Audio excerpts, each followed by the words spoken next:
Good evening. Welcome to this special of 16 Minutes. I'm Leslie Nope. And I'm Ann Perkins. Tonight we have a special on population. Instead of 16 minutes, you'll get more. The key questions we will be answering are: what has contributed to today's population explosion? What are the potential problems of this explosion? And what should be done to deal with these problems? This is 16 Minutes. In order to determine why the population has become so large, we have investigated 3 diverse countries. The countries we chose to study are India, Germany, and Djibouti. Djibouti is estimated to have a population of approximately 828,324 people. Djibouti was colonized by France and is currently a stage 3 country on the demographic transition model. The current Human Development Index is 0.47, while the Inequality-Adjusted Human Development Index is 0.308. Djibouti ranks at 168 compared to other countries who have had their HDI calculated. The population in Djibouti has recently increased due to medical advancements that have diffused to African countries, mostly through aid programs designed to give people better medical access. India has an estimated population of about 1.252 billion, and currently has the second largest population of any country. India was colonized by Great Britain. India is currently a stage 3 country based on the demographic transition model and has a population that is constantly increasing. It is increasing at a rate that will soon pass China's population. India has a Human Development Index of 0.609 and an Inequality-Adjusted Human Development Index of 0.435. India is currently ranked 130 in comparison to other countries. The population is constantly increasing because of the country's lack of development in ways such as education and family planning. India is one of a handful of countries that have placed restrictions on the population in order to keep the population size down. Families with 2 or fewer kids are eligible to run for roles in the government. A traditional saying used to remember this is "we two are two," or in Hindi, "hum do, hamare do." Germany is estimated to have a population of 80.62 million. Germany is currently a stage 4 country based on the demographic transition model, but could be entering the theorized stage 5. Germany has a Human Development Index of 0.916 and an Inequality-Adjusted Human Development Index of 0.853, and is ranked 6th in comparison to other countries. Population is decreasing because more people are dying than being born. Population of Germany is aging. Each of these countries are in very distinct stages of development, causing the population sizes to rapidly grow or rapidly decrease.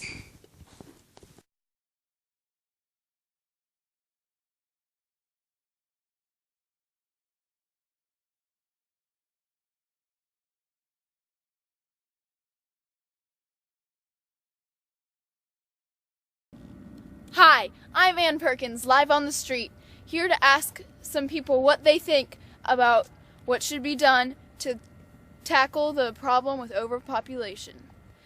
There's some kids right here. Hi! Can I ask you guys a couple questions? Sure, why not? What do you think should be done to deal with overpopulation? I believe that we should have tax breaks for couples who have 1 child. Oh, that's cool. What about you? I think that we should educate people more, and maybe more educated women will have fewer children if they're educated. Good point. We were just about to do a segment on that. Over to you, back in the newsroom. Education is an effective route for decreasing the growth of the population. By looking deeper into the demographic transition model, we can effectively lower crude birth rates by implementing education opportunities for women. This model determines how advanced the country is based on the size of the population. Stage 1 is known as the pre-industrial stage. This stage is defined by birth and death rates that are high. There are high birth rates because there is little to be done about family planning. These countries are usually agricultural, meaning that they need more people to work. The death rate is often on the high end because of the lack of medical advancements. In stage 1 of the demographic transition model, the population is determined by the food supply. Any fluctuation in the food supply is seen in the population size. Today, no country is in this stage of demographic transition model. Stage 2 of the demographic transition model is known to have a rapid decrease in the death rate and a high birth rate. With the birth rate and the death rate being on opposite ends of the spectrum, there is a high natural increase in the population size. The United Kingdom pushed out of stage 1 in the 1750s and was quickly followed by the United States. The main cause of the transition from stage 1 to stage 2 was the Industrial Revolution. The Industrial Revolution made wealthier cities healthier places to live. Other developing countries transitioned into stage 2 almost 200 years later. These countries were mainly located in Africa, Asia, and Latin America. The cause of the transition was mainly because of the medical revolution, which brought new medical technology to these developing countries. Stage 3 of the demographic transition model typically has a rapid decline in birth rates while the death rates are still decreasing. This brings on a decreasing rate of natural increase. The decrease in the number of children is partially due to a decline in mortality. Stage 3 countries are prone to have more people living within cities rather than rural areas because of opportunities for jobs. Urban areas are less likely to have homes that will accommodate large families. European and North American countries mainly transitioned into stage 3 in the first half of the 1900s. Some Asian and Latin American countries made the transition to stage 3 in the second half of the 1900s. Stage 4 countries typically have low death and birth rates, causing almost no natural increase, but a very likely natural decrease. A country that reaches stage 4 will reach a zero population growth, which is when the crude birth rate and the crude death rate equal out, causing the natural increase rate to grow close to zero. To get a better idea of when countries will reach zero population growth, demographers will often look at the total fertility rate. The total fertility rate is the average number of children a woman will have throughout her childbearing years. The total fertility rate is 2.1 signals zero population growth. There is also a possible stage 5 where the population declines as less children are being born. Culture plays a role in the total fertility rate because countries that offer full education to women are less likely to have a high crude birth rate. This is because women who are able to get a full education are able to learn employment skills, acquire jobs, as well as acquire more economic power over their lives. With a full education, women are able to learn more about effective methods of contraception, reproductive rights, and methods on how to make informed reproductive choices. If women are given the opportunity to become fully educated, there is a chance that lowering the crude birth rates in stage 2 countries, bringing them closer to stage 3 countries. The more developed countries become, the easier it is to control the size of the population. Hey, we have brought in a special guest. After looking for an expert demographer, the closest one we could find, Ann Ford, was from Eagleton, Indiana. And nobody likes Eagletonians, so we brought in an expert shoeshiner instead. It's close enough. Please welcome Andy Dwyer. Andy, thank you so much for coming on the show. Well, no problem, Leslie. Thank you for having me. Today, Andy, I would like to hear some of your thoughts on population and how you believe it will affect the survival of the human race. Well, with such a large and constantly growing population, there's a need for a large food supply because I don't know about you, but I don't have my burritos, then I can't survive. Well, life just wouldn't be the same without the waffles from JJ's Diner. But back to population. Where is the growth primarily occurring? The growth is mainly found in less developed countries, such as China and India. China and India are the 2 countries with the largest populations, right? Yes, each of them have a population of over 1 billion. China has approximately 1.3 billion, and India is right behind at 1.2 billion.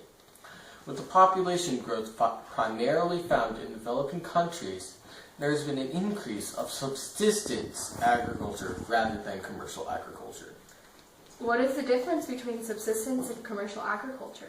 Subsistence agriculture is essentially farming for survival.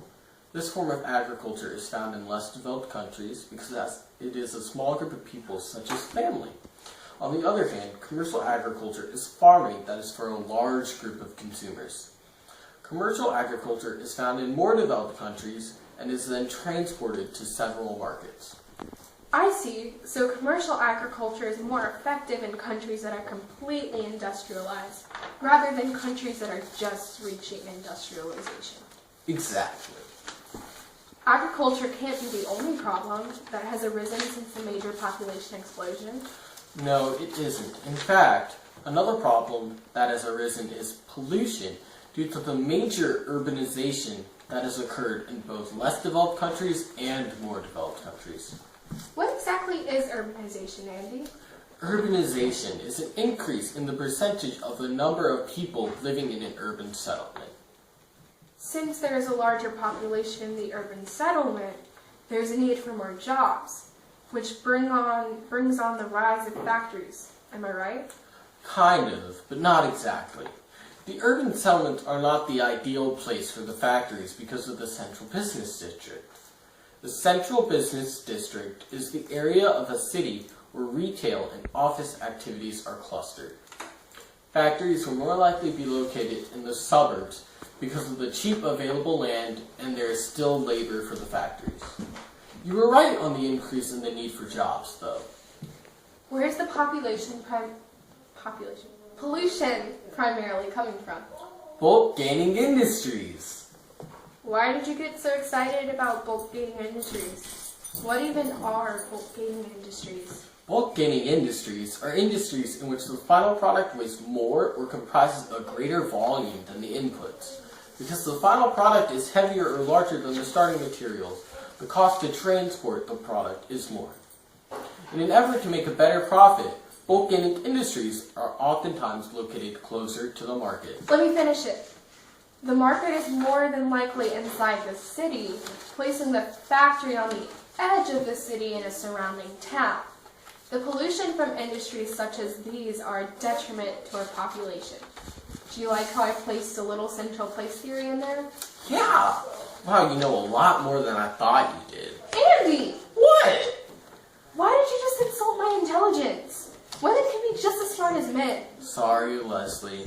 Well, since you seem to have a lot of opinions, what is your theory on what could happen if the population continually increases at such a rapid rate? Well, this isn't really a problem, but our food supply needs to double by 2015, and our pollution shouldn't melt the polar ice caps until at least the next 30 years. That isn't a problem? I would love to live past 2050 if I can help it. Well, see, it isn't a problem because everyone knows that in the year 2032, the mothership is going to come and take us all the way to a new and better planet. And what if that doesn't happen? What? We all know it's going to happen. But I suppose if the mothership fails to pick us up, the food supply will become too low, causing a major rise in crude death rates. The population will eventually equal out, but there's a chance the whole population will wipe out because of the lack of resources and food. Thanks for that daunting picture, Andy, and thank you for agreeing to come on the show. Without your interesting opinions, we would have to get a demographer from Eagleton. And I know nobody likes Eagletonians. Finally, something we can agree on. Thank you again for being on the show. We really enjoyed having you. No problem. And now a word from our sponsors. Daddy, Yes, Emma. can we go to Swansonville? What's Swansonville? Well, Swansonville is the biggest amusement park in Indiana. It's just south of Eagleton in Pawnee. Swansonville. It's better than Disney World, and it makes Pawnee better than Eagleton. Let's go now. Yay! Yay!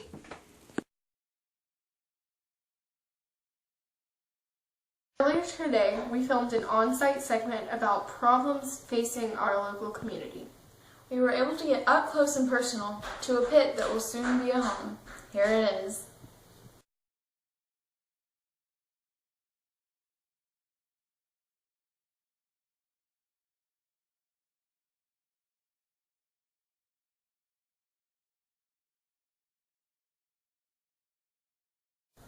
These pictures don't do the pit any justice. You're right, the pit was massive. Located in close proximity to our studio off of Millbrook Road, where a large construction operation is taking place. Where there used to be only 5 houses and a generous amount of greenery, My Homes has plans to build 40. With our city expanding, the demand for suburban housing for downtown commuters also grows. Suburban housing is desirable for those with families who want space to themselves and lots of square footage. This new neighborhood is located only a minute away from an elementary school with good reviews, making these $500,000 houses all the more attractive. New people, homes with high property value, and more money coming to the school? What's bad about that? Well, the homeowners along the edge of the construction area are having difficult problems with runoff of mud into their yards, distracting noises from the site beginning at 6 in the morning, and a very ugly view of what will become the yards of their new neighbors in a couple years' time. A couple people have had to have city inspectors take surveys of the irrigation systems that are being used and come back with the result that they were not built correctly. Many would rather see this area return to its former, less busy self, or see the project be dropped even, maybe have a green space made. But for potential buyers, these houses are very necessary. They get a walking distance to the nearest school for their kids, close proximity to shopping centers and grocery stores, and they escape from the city, which they so desperately desire. This neighborhood isn't unique, though. You've probably seen one like it very close to your own home, or at least on your drive to work. The suburbs are growing, and it's not a play of your imagination. The growth of suburban sprawl is caused by, for one, there being more people who need more space. The limits of the inner city doesn't have the capacity to hold the hundreds of thousands of people in our metropolitan area. Another reason is that people want to move to the suburbs. People all over the world are drawn to urban areas because there are work opportunities and access to services, and settle in the suburbs for their closeness to their workplaces and the space for their families. So what's better? Housing for our growing population with pollutants being a prominent side effect? Or a dropped project which would leave a space for the existing residents to enjoy, but would push away potential money to the other areas of the city? This has been a special on-the-site report for 60 Minutes. Now back to the newsroom. There are many reasons as to why our population has exploded. You can bring the kids in to watch this segment because it will explain why there are 7.3 billion people on this planet today. Here is Anne with a children's book that is soon to be beloved by all, The Story of Dakar. Once upon a time, in a galaxy far, far away, there was a planet called Dakar. It was full of islands, lush trees, and snaking rivers. A small school in the middle of Dakar's biggest island was giving a lesson on the history of its people. Hundreds of years ago, nearly everyone was a farmer. People owned small farms and worked with their family to grow the food they would eat. Because it took lots of effort to maintain a farm, families had lots of babies. But many of them died because there was nearly no access to doctors or medicine, and food supply was not steady. Mothers would perish too, because if they had trouble giving birth, there was little chance it could be fixed. These families grouped together in small villages and interacted on a regular basis to socialize and trade. If someone in the village got sick, it was very likely it would spread to others. They themselves were not very clean. Water was dirty, and there was no real, efficient way to dispose of waste. One day on the island, a trader came through. With him, he brought something he called a vaccine, which he promised would help stop the spread of sickness between people. He gave a couple to villagers he saw that needed the most help. In the next few years, more people with vaccines came through, one even setting up a home and a practice. The first time someone about to give birth came to him, he helped them through the process and gave the baby special vaccines and medicine to help it survive. Families who would have suffered the deaths of multiple children now had large, relatively healthy families. The population of the village had nearly doubled, and a traveler from the next one over told them that the same thing was happening elsewhere. Their natural increase rate had skyrocketed. Years passed, and the village grew. Excess farmhands had time to improve the conditions of the village. One began a large operation to clean water so that people could wash themselves and drink without fear. Another started a group of people to go around and collect waste off the streets and dispose of it in a place removed from the village, where it could not pollute their water supply further. People felt less inclined to try and have as many children as before, but they had very few ways to prevent pregnancies. Women also were much less likely to be educated than men. They had to spend time taking care of the home and creating objects that they could trade, which led to less awareness about the ways they did have to plan their families. Food preservation arrived in the steadily growing village. People could now rely upon food year-round, meaning less chance of malnutrition and starvation. Stores opened around town, just with the purpose of providing somewhere to trade for the food that they wanted. The population of Dakar was still growing, the teacher told the students. Medical technology was advancing rapidly every day, guaranteeing better health care to everyone and making it more easily accessible. Though wars were raging on the surface of the planet and elsewhere in the solar system, the class learned why they were there that day, peacefully, and what might have happened to them if they had lived a couple hundred years ago. This has been our children's story of the day. Now before we go, we'd like to do our traditional Pet of the Day segment. Over to you, Andy. Hey, this is Kelsey, a black lab and terrier mix. She really loves her treats, and she loves her suburban family too. Overpopulation is a major problem threatening our world today. It's not something to take lightly, and we would like to remind you that there are ways that even you can help, like donating to charities that support women's education in less developed countries, or simply sending food to your local food bank. Thank you for watching our population special. Tune in tomorrow at 6 p.m. for our regularly scheduled broadcast. This has been 16 Minutes. I'm Ann Perkins. And I'm Leslie Nope. Good night.